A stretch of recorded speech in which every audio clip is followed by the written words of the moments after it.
3-4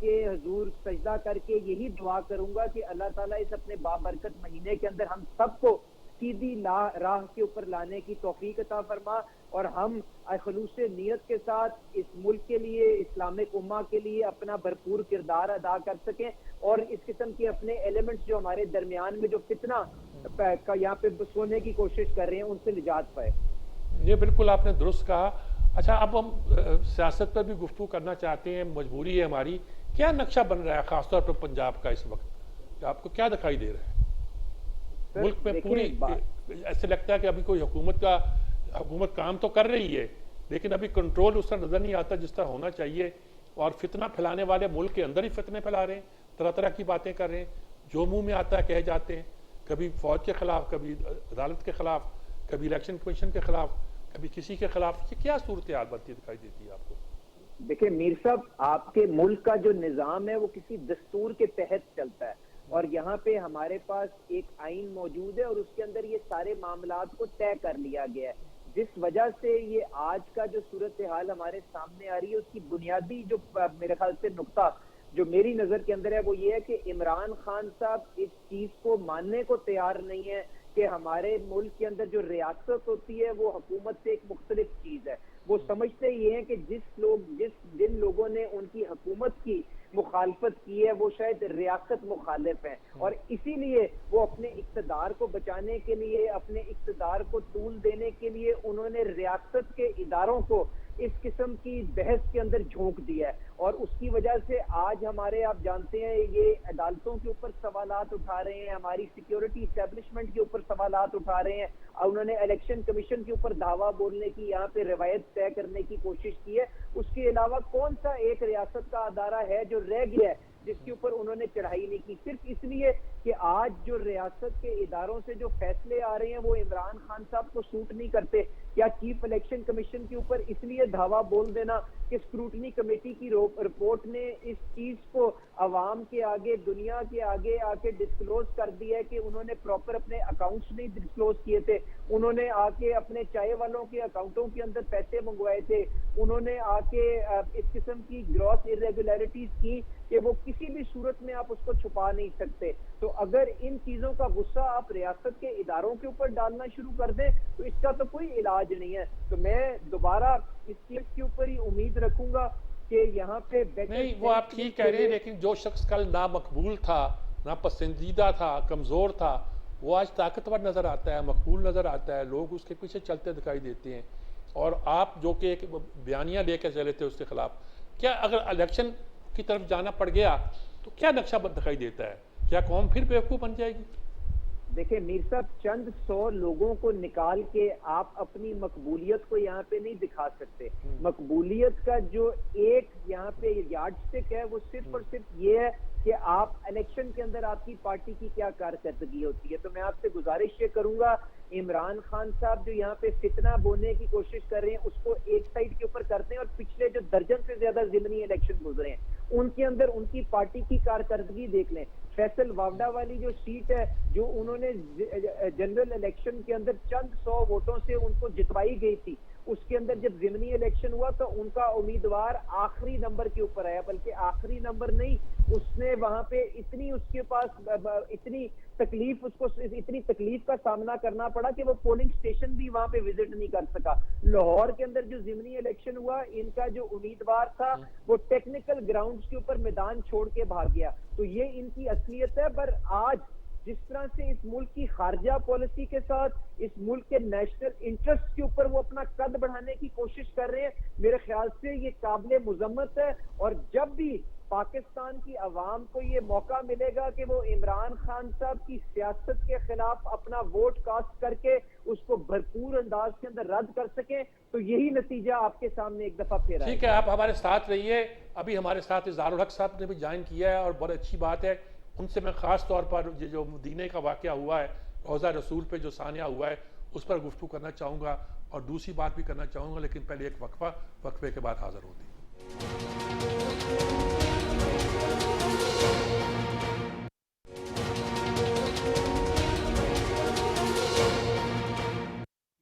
یہ ناظرین کرام، جیسا کہ میں نے بتایا تھا کہ وقفے سے پہلے کہ اظہار الحق صاحب ہمارے ملک کے ممتاز دانشور، وہ ہمارے ساتھ موجود ہیں. ان کے تعارف کی ضرورت نہیں ہے. بہت کم لوگ ہیں جو اتنی گہرائی کے ساتھ اور اتنی سوجھ بوجھ کے ساتھ معاملات پر گفتگو کرتے ہیں. پہلے میں نے اسی دکھ کا اظہار کرنا ہے جس کا پہلے کر رہے تھے. یہ جو واقعہ ہوا ہے روضہ رسول پر، اس پر کیا کہتے ہیں؟ ضیاء الحق صاحب کیا کہیں گے آپ اس پہ؟ سجاد میر صاحب، آپ کو وہ واقعہ یاد ہوگا اختر شیرانی کا جو شورش کاشمیری نے لکھا ہے کہ جب وہ نشے میں تھے اور کسی نے رسالت مآب صلی اللہ علیہ وسلم کا ذکر کیا تھا. بات یہ ہے کہ ہم تو بالکل لٹ گئے ہیں، ہمارا تو کچھ بھی نہیں رہا. یہ سیاست، یہ حکومت، ان کی کیا اہمیت ہے، لیکن جہاں پر جس شہر میں لوگ اونچا نہیں بولتے، امام مالک پوری زندگی مدینہ منورہ میں بیٹھ کر حدیث پڑھاتے رہے، مسجد نبوی میں، اور ننگے پاؤں چلتے رہے شہر میں. وہاں پر ان کے سامنے اونچی آواز میں بات کرنا، لوگوں کو گالیاں دینا، جو بھی ہو. ہم یہ نہیں کہہ رہے کہ عمران خان غلط ہے، ہم یہ نہیں کہہ رہے کہ نواز شریف غلط ہے، ہم یہ نہیں کہہ رہے عمران خان ٹھیک ہے یا نواز شریف ٹھیک ہے. ان کی کوئی حیثیت نہیں ہے. اصل مسئلہ یہ ہے کہ وہاں اس سرزمین پر جہاں فرشتے پر پھٹ پھڑاتے ہوئے ڈرتے ہیں، جہاں صحابہ اونچی سانس لیتے ہوئے ڈرتے تھے، وہاں پر یہ ہو رہا ہے. اور پھر سب سے جو خطرناک اور افسوسناک بات ہے وہ یہ کہ اس کا دفاع کیا جا رہا ہے. یعنی ہمارا تو ایمان مکمل نہیں ہو سکتا جب تک ہم اب خدا و امی و ابی نہ کہیں کہ ہمارے ماں باپ آپ پر قربان. اس ہستی کے دربار میں، اس ہستی کے حضور میں، یہاں ہم میں سے اکثر کا یہ عقیدہ بھی ہے کہ وہ سنتے ہیں. وہاں پر ایسی بات کرنا اور وہاں پر اپنی جو دنیا کی جو سیاست ہے اس کا بدلہ لینا، جو عام حریفانہ کشمکش ہے اس کو وہاں پر ہوا دینا، میں سمجھتا ہوں کہ پوری قوم کو اجتماعی توبہ کرنی چاہیے. یہ ہم سے اتنا بڑا گناہ سرزد ہوا ہے کہ مجھے ڈر ہے کہ آسمان سے پتھر نہ برسنے پڑے. ٹھیک بات ہے. ہمارا دل خون کے آنسو رو رہا ہے. اچھا جی، علی پرویز ملک صاحب کہ کیا دیکھ رہے ہیں اس ملک کے لیے؟ ہم کیا کریں؟ یعنی کہ ہم تو بالکل کسی طرف بھی سیدھی طرف کل جاتی ہے نظر نہیں آتی. کیا کہہ رہے ہیں آپ؟ دیکھیں میر صاحب، آج جس قسم کے چیلنجز کا پاکستان کو سامنا ہے اس کے اندر ہمیں قوم کو سمیٹنے کی ضرورت تھی. اور یہاں پہ ہم نفرتیں اس حد تک بڑھا چکے ہیں کہ جو دنیا کی سب سے مقدس جگہ ہے وہاں پہ بھی ہم ایک دوسرے کے اوپر لان تان کے اوپر آ گئے ہیں. تو میں تو یقین مانیں صورتحال دیکھ کے بڑا پریشان ہوں. اب صورتحال یہ ہے کہ آپ جانتے ہیں دنیاوی طور کے اوپر جس قسم کے مسائل ہمارے سامنے کھڑے ہوئے ہیں، ہمارے پاس ڈالرز کے جو ریزرو ہیں وہ بالکل اختتام کے اوپر ہوئے جا رہے ہیں. اس کے بعد ہمارے پاس میرے خیال سے $10.5 بلین کے قریب تقریباً ریزروز رہ گئے ہوئے ہیں. اس کے بعد ان میں سے بھی $10 بلین ایسا ہے جو ہم اپنے دوست ممالک سے ہم نے اکٹھا کیا ہوا ہے، جن کو ہم استعمال نہیں کر سکتے، صرف اور صرف اپنی بیلنس آف پیمنٹ سپورٹ کے لیے ہم نے وہاں پہ رکھا ہوا ہے. تو اس صورتحال میں اگر ہم یہ چاہتے ہیں کہ ہم پاکستان کو اس چیز سے بچا لیں کہ وہاں پہ بھی پاکستان میں بھی وہی صورتحال نہ ہو جو آج ہم سری لنکا کے اندر دیکھ رہے ہیں، تو مجھے بتائیں ہم اس نفرت کے ماحول کے اندر وہ کس طرح سے وہ مشکل فیصلے کریں گے جو قوم کو سیدھی راستے کے اوپر ڈال سکے گا؟ ہم کس طرح سے وہ فیصلے کر سکیں گے جس سے غریب کے اوپر جو پچھلے 2-4 سال کے اندر جس کے اوپر مہنگائی نے جس کا زندگی اجیرن کر دی ہے اس کو ان چیزوں سے بچا سکیں؟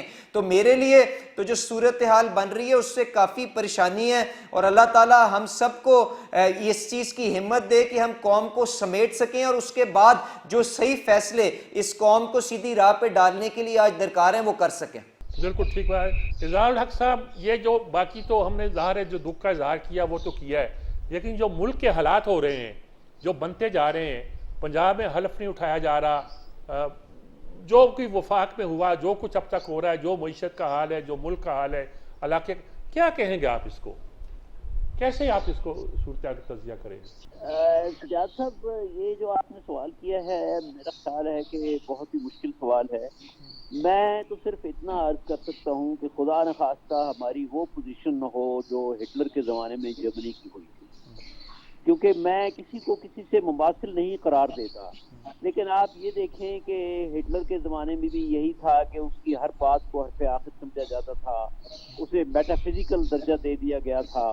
پھر تب بھی اتنی پولرائزیشن ہو گئی تھی وہاں پر، اتنا قطبین کا فرق آ گیا تھا قوم کی جو اندرونی تشکیل ہے اور اندرونی جو سماج ہے اور جو اس وقت کا سیاسی سیٹ اپ تھا اس میں. تو مجھے تو یہ لگتا ہے کہ جس قوم میں جس ملک میں بھی ریزننگ نہ رہے اور بات کو عقل کی کسوٹی پر نہ پرکھا جائے، یعنی جب معاملہ یہاں تک آپ پہنچا کہ لوگ یہ کہہ رہے ہیں کہ اگر وہ حکم دے تو ہم بچے کی گردن اڑا دیں، یا یہ کہہ دیں کہ اگر خدا نخواستہ میرے منہ میں خاک کہ اگر اس زمانے میں پیغمبر ہوتے تو اس طرح کے ہوتے، اس طرح کی باتیں جو کی جا رہی ہیں، تو اس کے بعد کیا پیچھے رہ جاتا ہے؟ ہاں اگر کوئی معجزہ رونما ہو جائے اور آئین، ضابطہ، قانون اور یہ جو چیزیں ہیں یہ پریویل کریں، کورٹس کو کورٹس مان لیا جائے، الیکشن کمیشن کو مان لیا جائے، عدالتوں کو تسلیم کر لیا جائے، تو پھر ہماری بچت ہو سکتی ہے. لیکن یہ جو ایک روش ہے کہ الیکشن کمیشن کو نہیں ماننا، اسمبلی کو نہیں ماننا، عدالتوں کو نہیں ماننا، ہائی کورٹ، سپریم کورٹ کسی کو نہیں ماننا، کوئی رولز آف بزنس نہیں ماننے، کوئی ایکسٹرا کوڈ نہیں ماننا، تو اس کے بعد تو پھر کھائی ہے اور تباہی ہے اور اندھیرا ہے. اور یہ صاحب I don't see any light at the end of tunnel. اور یہ صاحب دوبارہ لائن پہ ہمارے ساتھ آ گئے، ان سے ہی بات کرتے ہیں. اور یہ صاحب کیا کہیں گے آپ صورتحال پر؟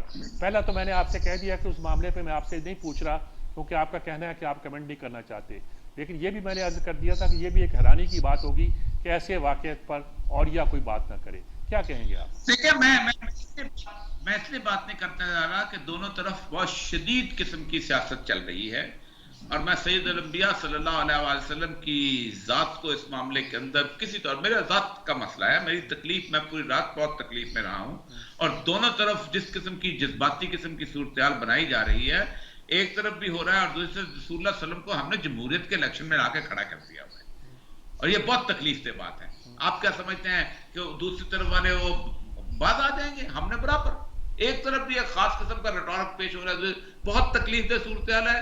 اللہ تعالیٰ ہم سب کو بحثیت قوم معاف کرے. سجاد صاحب میں ایک سوال پوچھنا چاہتا ہوں بہت ادب سے اوریہ صاحب سے اپنی رہنمائی کی. جی اوریہ صاحب السلام علیکم. جی کیسے مزاج ہیں؟ اللہ کا احسان. جی میں صرف یہ پوچھنا چاہتا تھا کہ یہ جو پرٹیکولر مسئلہ ہے سیاست سے قطع نظر کہ مسجد نبوی میں آواز بلند کی گئی ہے، جس نے بھی کی ہے، اس کے بارے میں جناب کا کیا خیال ہے؟ میں اپنی رہنمائی کے لیے پوچھنا چاہتا ہوں. میں ہمیشہ سے کہتا چلا آیا ہوں، اس دن سے کہتا چلا آیا ہوں جس دن سب سے پہلے 1984 میں جلوس نکلا تھا، ایرانیوں نے نکالا تھا. میرا اس وقت ایک بہت شدید قسم کی صورتحال تھی، اس وقت سے کہتا چلا ہوں کہ ہاں نہیں ہونا چاہیے. آپ سے کس نے کہہ دیا کہ میرا مسئلہ یہی ہے؟ کیا اس سے پہلے بار بار ہوا ہے؟ آج آپ ابھی بھی جنت البقیع کے پاس جا کے دیکھ لیں کیا کیا آوازیں بلند ہوتی ہیں اور کیا کیا نہیں ہوتا. چھوڑ دیں اس بات کو، سیاست ہو رہی ہے سخت دونوں طرف، یہ بڑی تکلیف کی بات ہے. ہاں جی، پھر میرا خیال ہے کہ انکنڈیشنلی اس کو کنڈیم کرنا چاہیے جنہوں نے کیا ہے. بالکل کنڈیم، یہ بہت زیادہ کنڈیم، انکنڈیشنلی کنڈیم کرتا ہوں. جو بھی کرتا ہے غلط. سب سے بڑی بات ہے آپ دیکھیں نا تقریر سے بات کیا ہے. کون لوگ وہاں گئے ہوئے تھے جو 4-4 لاکھ روپے عمرہ کر کے آخری اشرف کے لیے گئے ہوئے تھے؟ ہو کیا گیا وہاں پر؟ یہ وہ لوگ ہیں کہ جو مغفرت کے لیے گئے ہوئے تھے، یہ وہ لوگ ہیں جو بخشش کے لیے گئے ہوئے تھے. پی ٹی آئی کا جلسہ نہیں تھا. ان کو ہو کیا گیا؟ یہ ہے میرا المیہ، یہ ہے میری تکلیف. عمران خان کا جلسہ تو نہیں تھا وہ. اچانک ان کو کیا ہوا کہ رسول اللہ صلی اللہ علیہ وسلم کی حرمت پامال کر دی انہوں نے بیٹھ کے وہاں پر. اور یہ صاحب یہ جو ضیاء صاحب پوچھ رہے ہیں بات آپ سے، وہ کہہ رہے ہیں کہ وہاں آواز بلند کرنا تو بری مجلس نے بھی کی ہے، اور یہ کچھ لوگ کہتے ہیں پلاننگ ہے، کچھ کہتے ہیں پلاننگ نہیں تھی، اچانک ہو گیا، وہ الگ بات ہے. لیکن بہرحال ہم ایک وقفہ لیتے ہیں، وقفے کے بعد دوبارہ نظر نہیں آتی. پلاننگ اور چیز ہوتی. وہ شیخ رشید کا بیان نہیں پڑھا آپ نے کہ وہاں یہ ہوگا؟ دیکھیں وہ شیخ رشید کا بیان میں نے سنا تھا. دیکھیں میری بات سنیں، جو بھی بندہ حرم میں جاتا ہے، میں ریگولر جانے والا ہوں، حرم میں مجھے پتہ ہے ایک فضا بن چکی ہوئی ہے، بن چکی ہوئی ہے. آج آپ اس کے نہیں کریں گے کہ اس دوسرے ہو جائے گا. چاہے لوگوں کے اندر جذباتی کیفیت بن چکی ہے. کہاں سے بنی ہوئی ہے؟ یہ مسجدوں سے بنی ہے، ہم نے بنائی ہے. ہم نے ایک مسجد کے اندر ہم نے کھڑے ہو کے ایک کو گالی دی، دوسرے آخر بڑی مسجد کا احترام بھی ختم ہو گیا. میں نے بچپن سے گالی سنتا آیا ہوں سر، بچپن سے گالی ہر مولوی کے دوسری مولوی کے بارے میں سنتا آیا ہوں. ہم نے کسی نے سکھایا؟ مسجد بھی تو اللہ کی بیٹی ہے نا. اب اوریہ صاحب میں ماضی کا حوالے دینا چاہتا کہ ہم کن کن لوگوں کے مداح رہے ہیں جو اپنی تقریروں میں باقاعدہ گالیاں دیتے تھے اور اس کا جواز صاحب میں ان سے لڑا ہوں جب وہ زندگی میں تھے. میں لڑا ان سے جا کے, میں نے کہا آپ کیا کر رہے ہیں, بہت تکلیف, آج بھی ان سے لڑتا ہوں. اور میں آپ سے لڑا ہوں کہ آپ ان سے ذرا رابطے کیوں رکھتے ہو, لیکن میں بات مجھے بھی اندازہ ہوا کہ وہ بھی پتہ نہیں کس مستی کے لوگ تھے, کیسے لوگ تھے, کیا کرتے تھے کیا نہیں کرتے تھے. بہرحال ہم ایک وقفہ لیتے ہیں, وقفے کے بعد حاضر ہوتے ہیں اور باقی امور پہ گفتگو کر کے بات کو کنکلوڈ کرنے کی کوشش کرتے ہیں. ایک وقفے کے بعد حاضر ہوتے ہیں.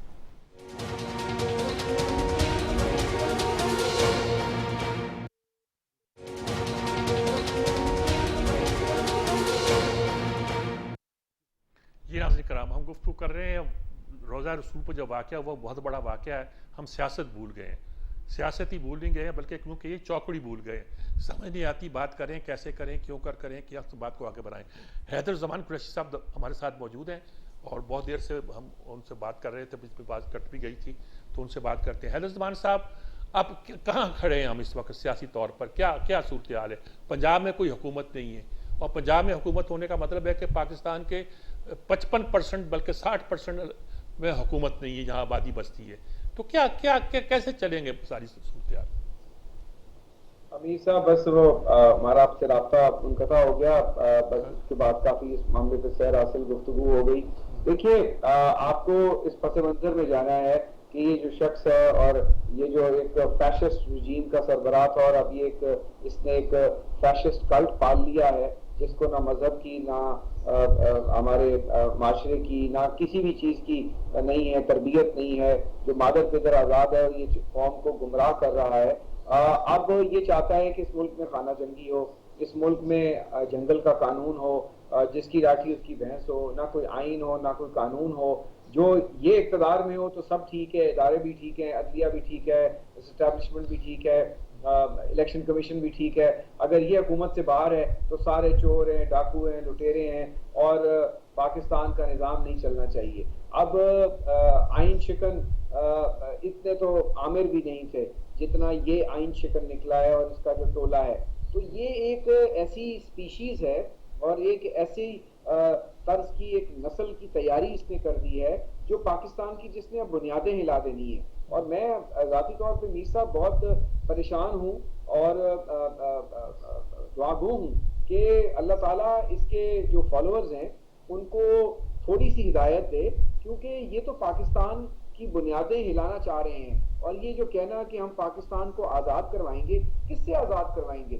گولڈ اسمتھ کے داماد سے آزاد کروائیں گے؟ کس سے آزاد کروائیں گے؟ صادق خان کے خلاف جس نے ووٹ مانگے تھے اس سے آزاد کروائیں گے, یا توشہ خانہ کے چور سے, یا کس سے آزاد کروائیں گے پاکستان کو؟ تو یہ آپ اصولوں کی پالیٹکس کریں, یہ تو جھوٹ کی پالیٹکس کرتے ہیں اور آپ خود ہی عدالت لگاتے ہیں اور خود ہی اس کا فیصلہ صادر کر دیتے ہیں. یعنی کوئی چیف جسٹس اگر ان کے خلاف فیصلہ دے تو یہ اس کے اوپر چڑھائی کر دیتے ہیں. اگر الیکشن کمیشن کوئی کسی معاملے پہ تلاشی لے, 7 سال ہو گئے, 2900 دن ہو گئے, یہ فورن فنڈنگ میں اپنا حساب کتاب نہیں دے پائے اور اب 30 دن کی ان کو تکلیف ہوئی. تو میں کون سی بات, اچھا آٹا اسکینڈل, چینی اسکینڈل, بجلی اسکینڈل, طرز حکمرانی, وہ نیب نے وہ ساری چیزیں جو ہیں, لیکن رستہ کیا ہے؟ رستہ سر یہ ہے the law has to take its course. جس طرح ہماری عدلیہ نے آئین کی حکمرانی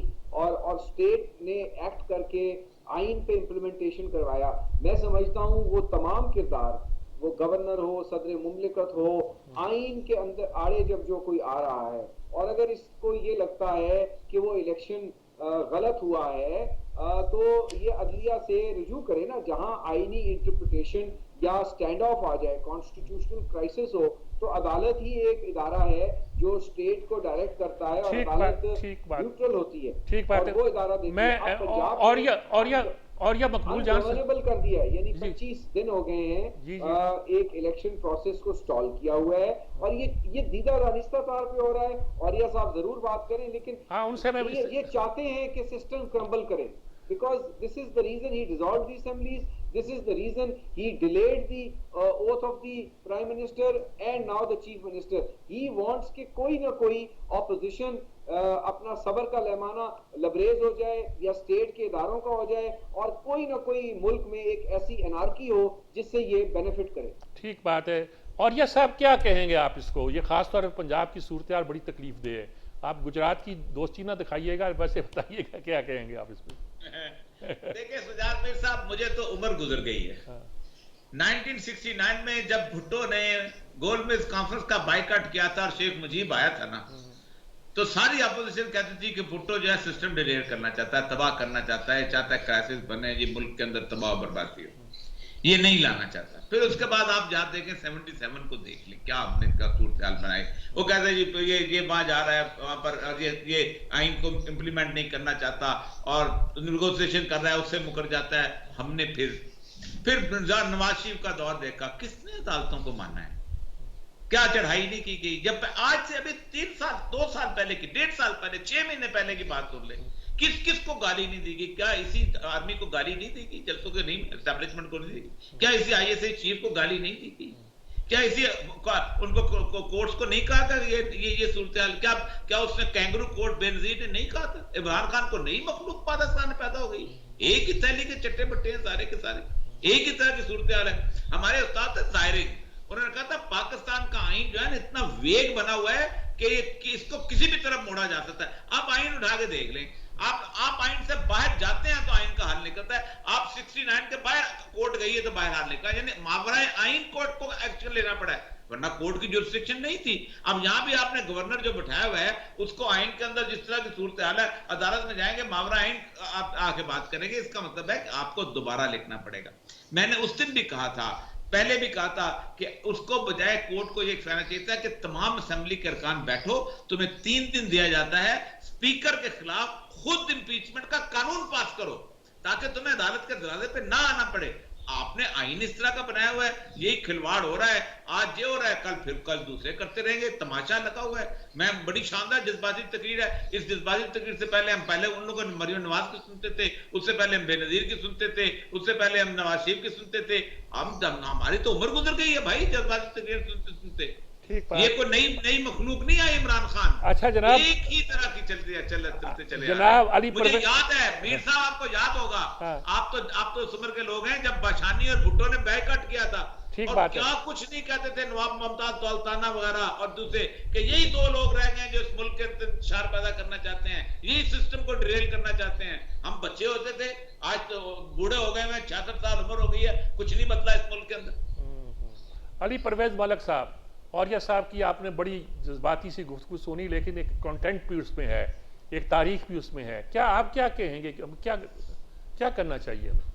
دیکھیں میر صاحب, یہاں پہ جنگل کا تو قانون ہے نہیں, آپ کے پاس ایک آئین ہے, اس کی بالادستی کروائیں گے تو آپ کا اس مسئلے سے حل نکلے گا. میں تو اس کے اوپر یہ سوچ رکھتا ہوں, اور نہایت ہی احترام سے میں آپ سے گزارش یہ کروں گا, this is an established practice, rule of law, کہ جی آپ اسمبلی کی irregularities کو چیک نہیں کر سکتے, اس کی انٹرونشن نہیں کر سکتے, بٹ جہاں پہ کوئی ایلیگیلٹی ہوتی ہے تو وہاں پہ کورٹس کی بالکل جیورسڈکشن موجود ہے. اسی لیے جب عمران خان صاحب نے ووٹ آف نو کانفیڈنس کے خوف سے اس سسٹم کو کریش کرنے کی کوشش کی تو وہاں پہ کورٹس کو انٹروین کرنا پڑا. اس کے اوپر اولیاء مقبول صاحب کی ایک دوسری رائے ہو سکتی ہے, میں اس کا احترام کرتا ہوں, پر جہاں تک میری سمجھ ہے وہ اس کی پرابلم کا کرائسس یہاں سے ایمنیٹ ہوا تھا اور اس کا حل بھی ہمارے آئین کے اندر موجود تھا. اب جہاں پہ پنجاب کا مسئلہ ہے, دیکھیں وہاں پہ جس دن ووٹنگ ہو رہی تھی, پنجاب اسمبلی کا سٹیٹس ایک پولنگ سٹیشن کی طرح تھا, اور اس کی ساری کمانڈ جو تھی اس وقت کے پریزائیڈنگ افسر جو ڈپٹی سپیکر صاحب تھے ان کے کمانڈ کے اندر تھی. اور یہ ساری جو پروسیڈنگ ہوئی ہے, اس چیز کے باوجود کہ پرویز الہی صاحب یہ جانتے بوجھتے ہوئے کہ حمزہ شہباز شریف صاحب کے پاس تقریباً 200 MPs ہیں, انہوں نے اس کے باوجود وہاں پہ ایک حادثہ آرکسٹریٹ کروانے کی کوشش کی. کیا ہم نے نہیں دیکھا کہ گجرات سے لائے ہوئے گنڈوں کو وہ کس طرح سے چور دروازے سے اسمبلی فلور کے اوپر اندر لا رہے تھے؟ کیا ہم نے یہ نہیں دیکھا کہ پرویز پرویز الہی صاحب کس طرح سے تھمز اپ دے رہے تھے جب ڈپٹی سپیکر صاحب کے اوپر حملہ کیا جا رہا تھا. ان ساری چیزوں کو قطع نظر جب وہاں پہ پریزائڈنگ افسر جو ڈپٹی سپیکر ہے اس نے اس الیکشن پروسیس کو کنڈکٹ کیا اور اس کے اوپر رول کیا کہ وہاں پہ حمزہ شہباز صاحب اکثریت لے چکے ہوئے ہیں، تو ہمارا آئین اور قانون اور ضابطہ دستور یہ بتاتا ہے کہ ان کو ریاست کے اداروں کو حلف فوری طور پر دینا چاہیے تاکہ وہ ذمہ داری سنبھال سکیں. اس کے بعد انہوں نے یہ معاملے کو عدالت کے اندر لے جانے کی کوشش کی. عدالت کے اندر سے بھی یہی جواب آیا نا کہ جو پریزائڈنگ افسر کی رولنگ ہے وہ حتمی ہے. تو اگر آپ ریاست کو، آپ آئین کو نہ مانیں تو اسی قسم کی افراد انارکی کی سچویشن آپ کے سامنے آتی ہے جو آج ہمارے سامنے ہے. اور اس کے لیے جو اس کا ذمہ دار ہے ہم کو ان کو کٹہرے پہ کھڑا کرنا پڑے گا بنسبت اس کے کہ ہم سارے کے سارے نظام کے اوپر انگلیاں اٹھاتے ہیں. یہ میری سوچ ہے. بات ہے جی. جناب حیدر زمان قریشی صاحب کیا کہیں گے آپ؟ لاسٹ ورڈز کیا کہیں گے کہ کیا ساری باتیں آپ نے اولیاء صاحب کی بھی سنی، ان کی بھی سنی، اظہار الحق صاحب کو بھی شاید سن سکے ہوں گے آپ، تو کیا کہیں گے آپ اس بات پہ؟ دیکھیے میر صاحب، اولیاء صاحب ہمارے بزرگ ہیں، ہم ان کا احترام کرتے ہیں اور بہت ان کا اپنے جن ایریاز پہ کمانڈ ہے ہم اس کو تو رسپیکٹ کرتے ہیں، لیکن اگر یہ ہمیں آرٹیکل 69 کا بتائیں گے تو as a student of law and having being an officer of the court and assisted the court in that case, یہ ایک parliamentary proceeding نہیں تھی. This was a constitutional requirement and Supreme Court has created history by intervening it. انہوں نے kangaroo courts کی بات کی تو کینگرو کورٹس تھی نا، آپ نے دیکھا کہ وہ ٹیپس بھی پکڑی گئیں، وہ بائس بھی تھا. پھر جسٹس بشیر جہانگیری نے سپریم کورٹ میں اسٹرائک ڈاؤن کیے وہ فیصلے جو جس میں بائس اور میلیفائڈے تھی. تو اگر کورٹ کہیں بدنیتی پہ فیصلہ کرے یا کوئی ایک ایسا جنگوسٹ چیف جسٹس آئے جو تاریخ تو پھر کسی کو نہیں بخشتی نا، نہ افتخار چودھری کو بخشے گی، نہ ثاقب نثار کو بخشے گی، اور نہ ہی ان کو بخشے گی جنہوں نے بھٹو صاحب کو پھانسی دے دی اور آج تک عدلیہ منہ چھپاتی پھرتی ہے، وہ ریفرنس نہیں لگاتی. تو let's not go to in the past but what is happening today.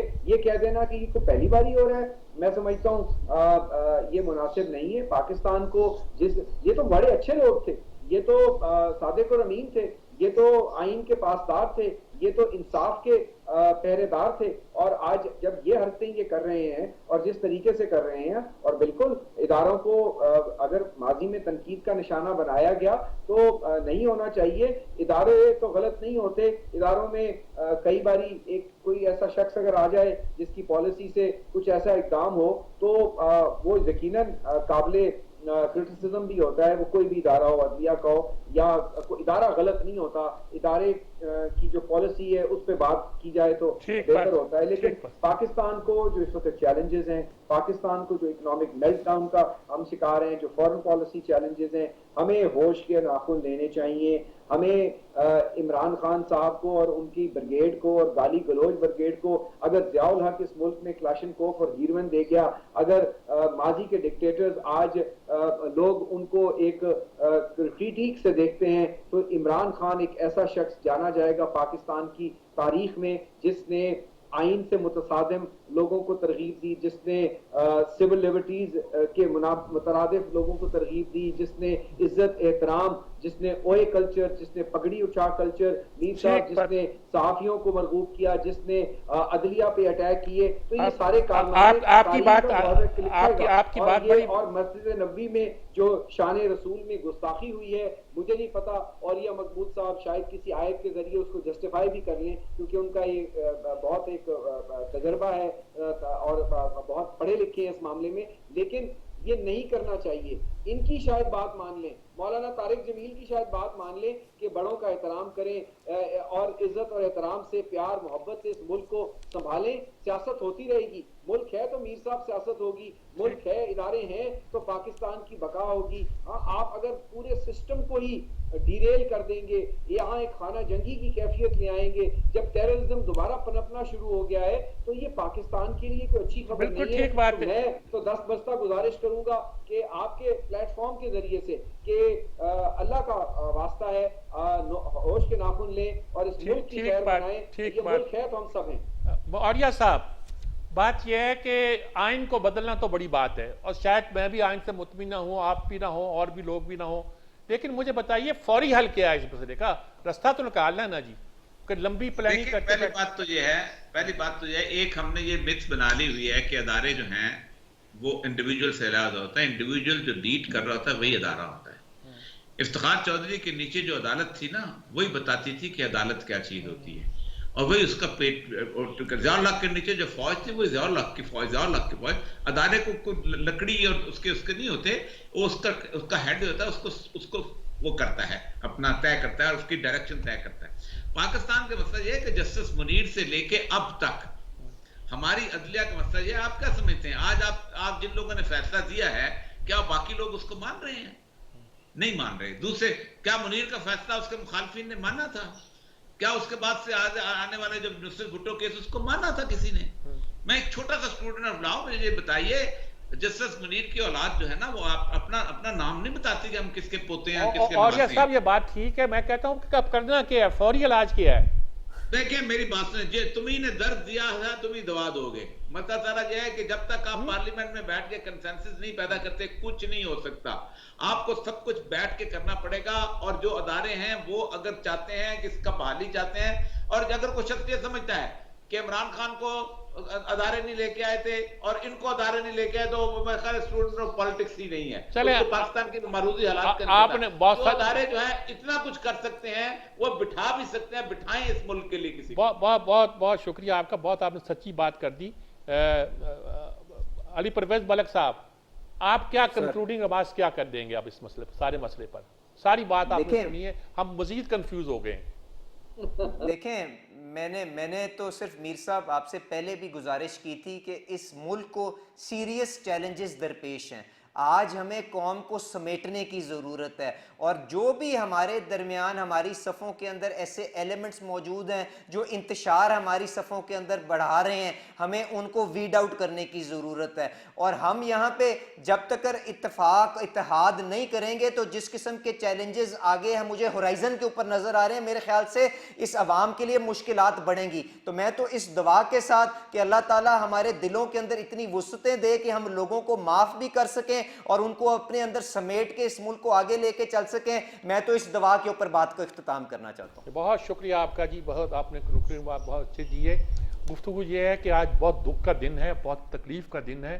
لیلۃ القدر کی رات تھی کل، اور اس رات کو مدینہ منورہ میں جو ہوا، روضہ رسول پہ جو ہوا، ریاست مدینہ کا نام لینے والوں نے جو کچھ کیا اس پہ آپ نے کمنٹ سنے. وہ لوگ بھی جو اس کے سمپیتھیٹک ہیں ان لوگوں کی جذبات سے، وہ بھی یہ کہتے ہیں کہ روضہ رسول پہ آواز بلند کرنا اچھا نہیں تھا. ہم نے اولیاء مقبول جان صاحب کو سنا، ہم نے اظہار الحق صاحب کو سنا، ہم نے اپنے باقی سیاسی طور پر علی پرویز ملک صاحب کو، حیدر زمان قریشی صاحب کو، ان کی گفتگو بھی سنی، اور اس نتیجے پر پہنچے ہیں کہ پاکستان اس پر خاصی کنفیوژن کا شکار ہے. پاکستان بہت درد اور دکھ کا شکار ہے. صرف یہی نہیں کہ اس نے روضہ رسول پر ان پاکستانیوں نے زیادتی کی، ظلم کیا، بلکہ یہ بھی کہ ملک کے اندر اپنے معاملات ان کے ہاتھ میں نہیں آ رہے، اور معاملات جب ہاتھ میں نہ آ رہے ہوں تو قومیں بہت پریشان ہوا کرتی ہیں. یہی پریشانی کے دن ہیں جن سے ہم گزر رہے ہیں، اور اس کا یہی ایک طریقہ ہے کہ ہم اپنے رب سے رجوع کریں، اپنے رسول سے معافی مانگیں اور اپنے گناہوں کی توبہ کریں. شاید کوئی رستہ نکل آئے. رستہ نکلے گا تو ہم آگے بڑھیں گے. اجازت چاہتا ہوں. اللہ حافظ.